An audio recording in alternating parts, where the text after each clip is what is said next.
Good morning, class 9.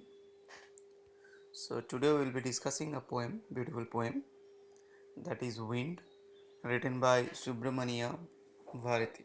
Okay, so talking about Subramania Bharati, actually his full name is Chinnaswamy Subramania Bharatiyar. He was an Indian writer, journalist, Indian independent activist, and also a social reformer from Tamil Nadu. He was popularly known as Mahakavi Bharati, and he is known as a pioneer of modern Tamil poetry. In fact, he was one of the greatest Tamil literary figures of all the time. His fairy songs kindled patriotism and nationalism during the Indian independence movement. Bharati was badly affected by the imprisonment, but in 1920, the restriction imposed of his movements were removed by the General Amnesty Order. However, he was struck by an elephant at Chennai, whom he used to feed daily. Although he survived for a few months because his health deteriorated to a great extent and died. But we remember Bharti, that is Subramaniam Bharti, as the people's poet, a great nationalist, outstanding freedom fighter, and a social visionary of the country. And actually, this poem, Wind, was written in Tamil and later it was translated in English by A.K. Ramanujan. Okay,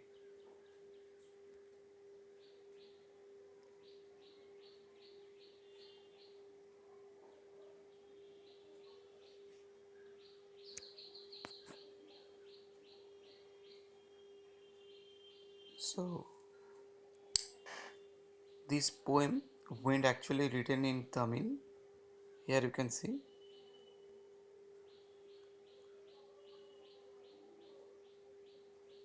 but later it was translated in English by R.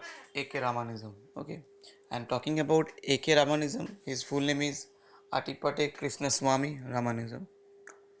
He was a he was also an Indian poet, scholar of Indian literature, who wrote both in English and Kannada, and he was a poet, scholar, professor, a philosophist, folklorist, translator, playwright, and his academic research ranged across 5 languages: English, Kannada, Tamil, Telugu, and Sanskrit. So, now talking about this poem, the poem Wind describes the power of the wind on nature and human life, and it focuses on the violent aspect of wind that causes destruction, right? And you know,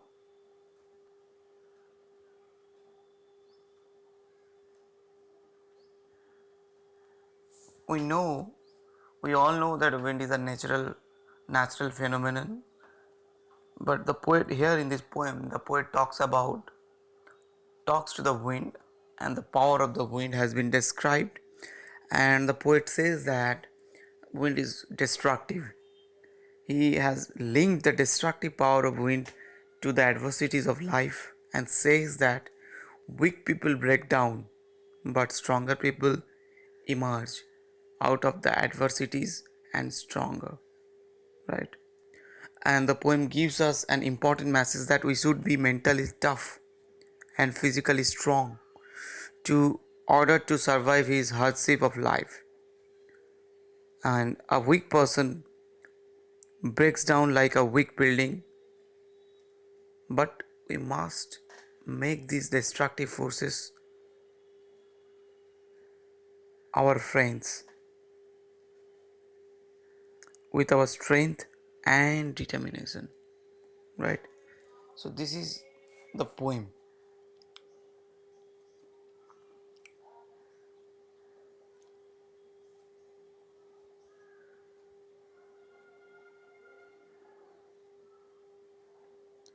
So let's read out the poem. I will explain line by line. Wind, come softly. Don't break the shutters of the windows. Don't scatter the papers. Don't throw down the books on the shelf. There, look what you did. You you threw them all down. You tore the pages of the books. You brought rain again. You are very clever at poking fun at weaklings. Poking fun means making fun. Okay, making fun of something. Weaklings means weaker person. Okay, so here in this part, the poet is talking to the wind and he asks the wind to come softly. And so he so he is saying that he is saying that the wind should not be very strong. It should be soft.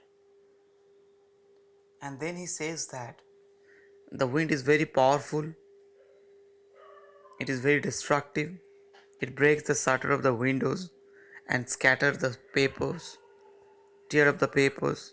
And when the wind is very powerful, all the books which are kept on the shelf fall down, right?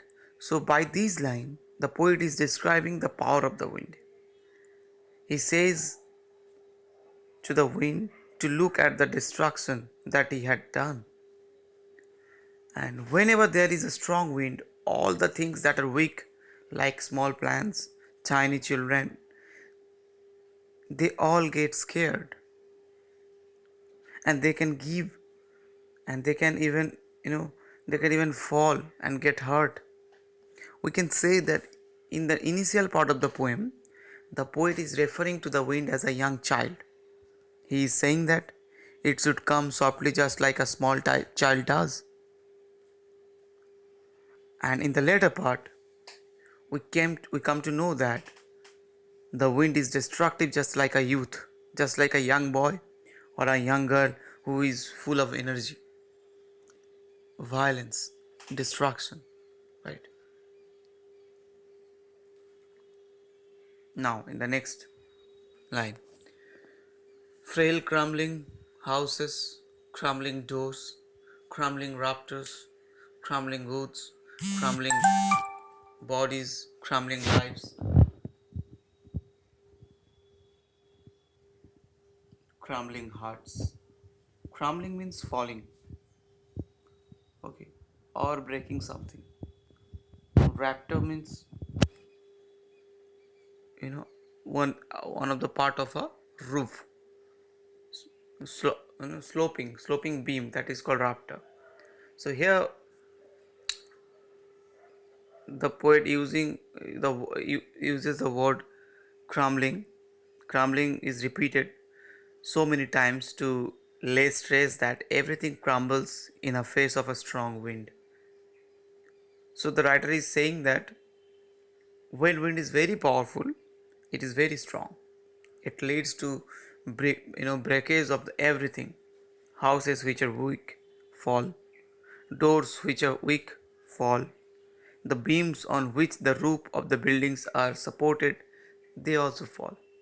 All the wooden structures fall. All bodies of the people fall. Animal lives, heart, everything. So he is saying that everything crumbles. Everything that is weak reacts by falling down and breaking in the face of adversity. And so the poet is saying that whenever a weak person faces any adversity or challenge in life, he breaks down and he falls. Right?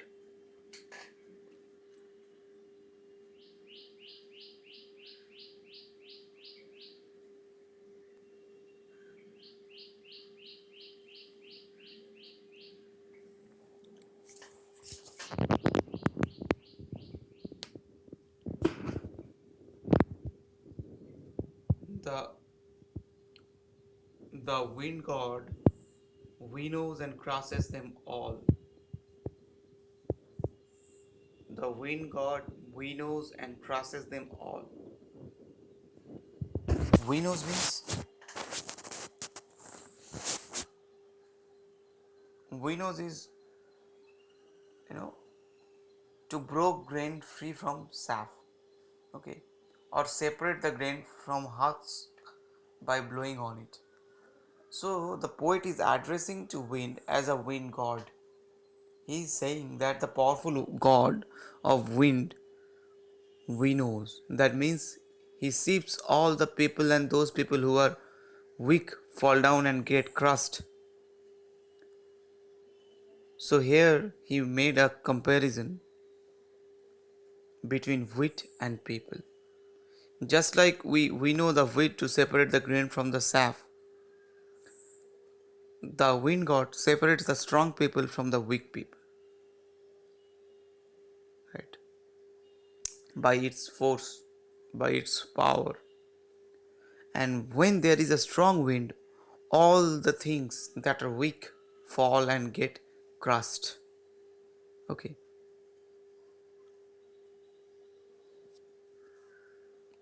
He won't do what you tell him. So come, let's build strong homes. Let's join the doors firmly. Practice the doors.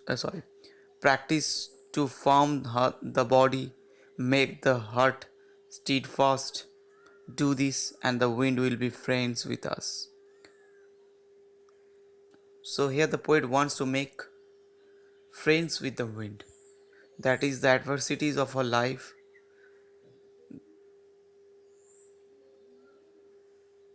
He says that the problems will not listen to us.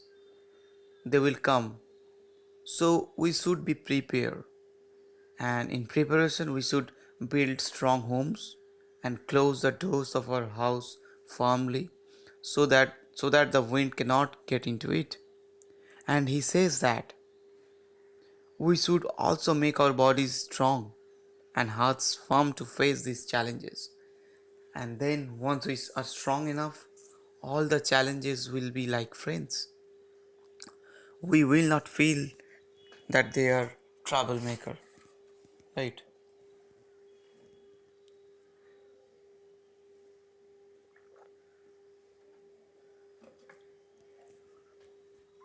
Now, the wind blows out weak fires. He makes strong fires roar and flourish. His friends is good. We praise him every day. Flourish means grow. Okay. So here the poet has kept the wind on a pedestal. He is comparing the wind to God. He says that wind is God and we praise wind every day. We adds that He adds that everything that is weak get finished off in the face of the strong wind, and all the things that are strong flourish and grow to become stronger. He is giving us a very important message, that is, we should not feel bad that we are facing so many challenges and adversities in life. Problem will come and go, right? We should make ourselves physically and mentally strong to face all the troubles, all these challenges. And once we are strong enough, we will overcome the challenges, we will become friends with them, and then we will be happy that we we had these challenges in life because they help us become stronger and better. Okay.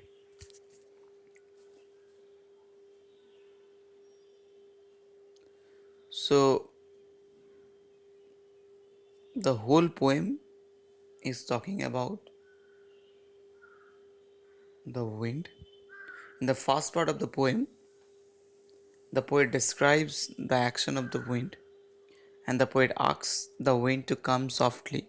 He requests the wind not to break the shutters of the windows, not to scatter the papers, and not to throw down the books from the shelf. But the wind throws the books and tears the pages, And the poet says that the wind makes a mockery of weaklings, making fun, right, of the weak people. It brings down frail houses, crumbling doors, raptors, and even weak hearts. It crushes everything that is weak. And the poet advises us to be strong. And only then can save ourselves from the wind. We should build strong homes with firm doors, and our bodies and hearts should also be strong. And it is a way to it is a way of the world to kick the weak and to be friends with the strong. And the wind blows out of the weak fires, but makes the strong fires roar and flourish. So thus the poet conveys the idea that nobody cares for the weak. Even the wind is on the side of the strong people.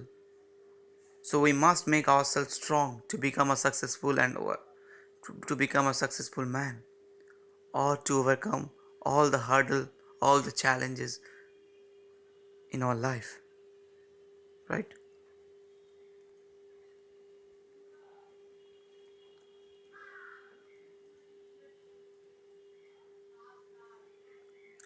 So the entire poem, now talking about the literary devices, the entire poem is written in free verse. There is no rhyme scheme in the poem. So you know what is free verse?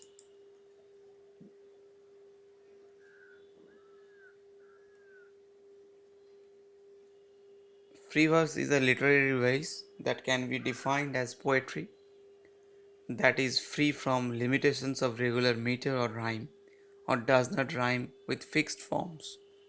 So this the poem is an example of free verse. Okay.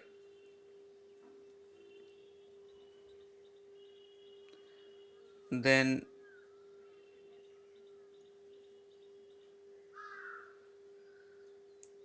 then we can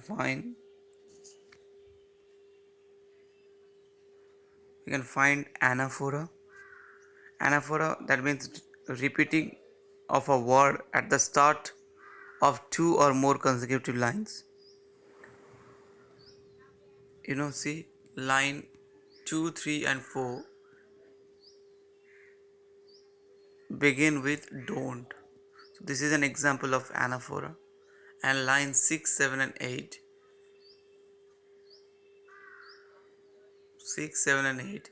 begin with you. That is also an example of anaphora. So when a word is repeated at the start of two or more consecutive lines, this is called anaphora. Now personification. Here wind has been personified, and the poet says you are. That means the wind,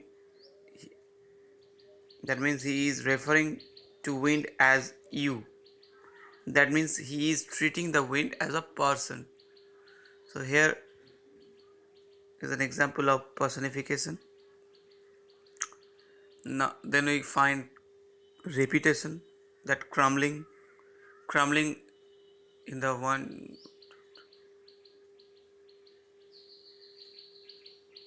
in the line 9, 10, and 11 you find crumbling houses, crumbling doors, crumbling rafters, crumbling woods, crumbling bodies, crumbling lives, crumbling hearts. So this crumbling is repeated many times to lay emphasis.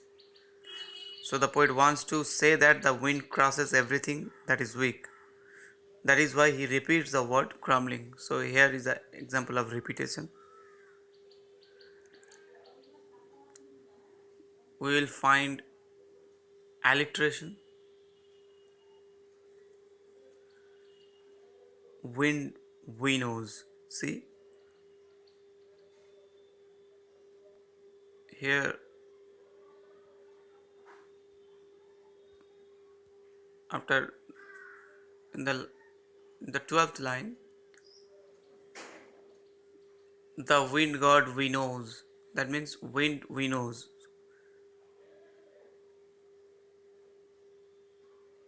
Consonant sound is repeating. So this is an example of alliteration. Okay. So in the PDF, I've given the first 11 lines explanation. Please go through it. And in the next class, I will give the rest of the poem's explanation and summary. Okay. Thank you.